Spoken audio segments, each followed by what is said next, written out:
अस्सलामुअलैकुम, welcome to my channel glow with seed. उम्मीद है आप सब लोग ठीक ठाक होंगे, खैर खैरियत से होंगे, अपने अपने घरों में खुश होंगे, आबाद होंगे। आज मैं आप लोगों के लिए जो रेमेडी लेके आई हूँ वो बहुत ही ज़्यादा यूज़फुल है, इफ़ेक्टिव है। वैसे तो आप लोगों के लिए मेरी हर रेमेडी ही बहुत अच्छी और बेहतरीन होती है। मेरी कोशिश यही होती है कि अच्छी से अच्छी चीज़ें जो हैं आप लोगों के साथ शेयर किया करूँ। तो आज की जो रेमेडी है वो है आंखों के गिर्द पड़ने वाले हल्के। अच्छा, आंखों के गिर्द पड़ने वाले हलकों को ख़त्म करने के लिए मैंने यहाँ पे ली है तिब्बत क्रीम। आप सब जानते हैं कि तिब्बत क्रीम एक ज़माने से हमारी अम्मियाँ, दादी अम्मियाँ सारे ही ये बहुत पुरानी क्रीम है। इसको यूज़ करते हैं ये। अच्छा, अगर आप लोगों के पास जैसे इंडिया के बहुत सारे लोग हैं देखने वाले, उन लोगों को ये अवेलेबल नहीं होती तो वो फेयर एंड लवली भी ले सकते हैं। ये कोई इतनी ख़ास चीज़ नहीं है। अच्छा, उसके बाद ये है कि हम इसमें जो है तिब्बत क्रीम इस्तेमाल करेंगे। तिब्बत क्रीम इसमें हम लेंगे तकरीबन, मैं ख़ुद इस क्रीम को बहुत ज़्यादा इस्तेमाल करती हूँ। अच्छा, आप लोगों ने जितनी क्रीम बनानी हो आप अपने उस हिसाब से लीजिएगा। मैं तो ऐसा करती हूँ कि मैं साथ ही बनाती हूँ और साथ ही उस क्रीम को लगा लेती हूँ। इसलिए मैं बहुत थोड़ी मिकदार में, ये तकरीबन इतनी लूँगी, 1 चम्मच के बराबर जो है मैं ये तिब्बत क्रीम ले लूँगी।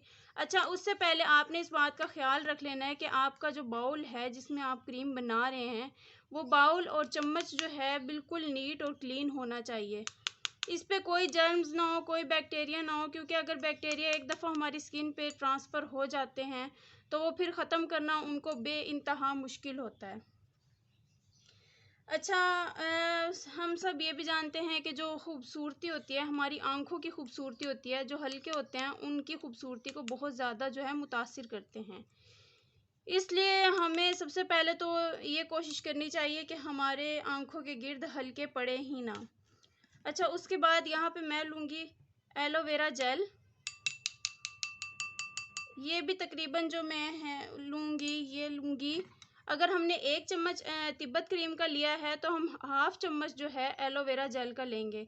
यहाँ पे आप घर वाला भी यूज़ कर सकते हैं, जो घर पे फ्रेश जो एलोवेरा जेल होता है, लेकिन अगर हम रेडीमेड मार्केट वाला लेंगे तो वो और ज़्यादा बेहतर है। अच्छा, इन दोनों चीज़ों को सबसे पहले मैं मिक्स कर लूँगी अच्छी तरह। इन दोनों चीज़ों को मिक्स करने का मकसद यह है कि हमारी क्रीम में कोई लम्प्स जो ना बने, कोई जैसे दाना होता है या बम्प होता है, इस तरह की कोई भी चीज़ ना बने। हम दोनों इनको अच्छी तरह मिक्स कर लेंगे। अच्छा, आँखों के हल्के बनने की एक वजह मैं आपको ये बताती हूँ। लोग नींद पूरी नहीं लेते, लोग पानी ज़्यादा नहीं पीते, जब सूरज की रोशनी में बाहर निकलते हैं उससे पहले सन ब्लॉक लगाना भूल जाते हैं। तो ये तमाम वजूहात हैं जो हमारी आँखों के गिर्द हल्के बनने की वजह बनती हैं। तो मेरी तो यही सबसे ज़्यादा आपके साथ ये मैं रिकमेंड करूँगी आपको कि आप पानी ज़्यादा पिया करें, अपनी नींद पूरी लें। उसके बाद यहाँ पे मैं एक इवियोन का कैप्सूल लूँगी। आप चाहे इवियोन का कैप्सूल लें या आप चाहे ये वाला विटामिन ई ऑयल यूज़ कर सकते हैं, ये यूज़ कर सकते हैं इवियोन का कैप्सूल, या फिर आप नॉर्मल रूटीन में जो विटामिन ई ऑयल मिलता है वो भी यूज़ कर सकते हैं। अच्छा, विटामिन ई ऑयल जो है हम ये 1 कैप्सूल पूरा डाल देंगे इसके अंदर। विटामिन ई ऑयल के फ़वाइद से भी आप सब लोग जो हैं आप सब जानते ही हैं। ये हमारी स्किन को, फाइन लाइंस को, हमारी जो एंटी एजिंग स्किन होती है उसको प्रॉपर तरीके से ठीक करने में मदद देता है। ये जो स्ट्रेच मार्क्स होते हैं ऑपरेट के बाद जो लेडीज़ के पेट पे आ जाते हैं, उनको हटाने में बहुत ज़्यादा हेल्पफुल रहता है। ये हमारी क्रीम जो है ये बन के तैयार हो गई है। अच्छा, आपने रात को सोने से पहले जो है इसको अच्छे तरीके से चेहरे को वॉश करना है। वॉश करने के बाद आपने इसको आँखों पे लगा के और आँखों के गिर्द अच्छे से, बहुत अच्छे तरीके से आपने मसाज करना है। और इसको क्रीम में मिक्स करने का मकसद ही यही है कि ये हमारी स्किन में जो है अच्छी तरह से जज़्ब हो जाए। ये देखिए मेरी स्किन में बिल्कुल अच्छे तरीके से जो है जज़्ब हो गया है। तो ये हमारे डार्क सर्कल को रिमूव करने में भी बहुत ज़्यादा अहम किरदार अदा करता है। ये क्रीम जो है अब ये मैं एक रात के लिए बनी है, या ज़्यादा से ज़्यादा ये मेरे पास 2 दिन चलेगी, तो मैं इतनी ही बनाती हूँ और उसके बाद मैं फ़्रेश बना लेती हूँ। उम्मीद करती हूँ आप सब लोगों को ये रेमेडी मेरी बहुत ज़्यादा पसंद आएगी। मेरी वीडियो को लाइक कीजिएगा, काइंडली चैनल को सब्सक्राइब कर लें।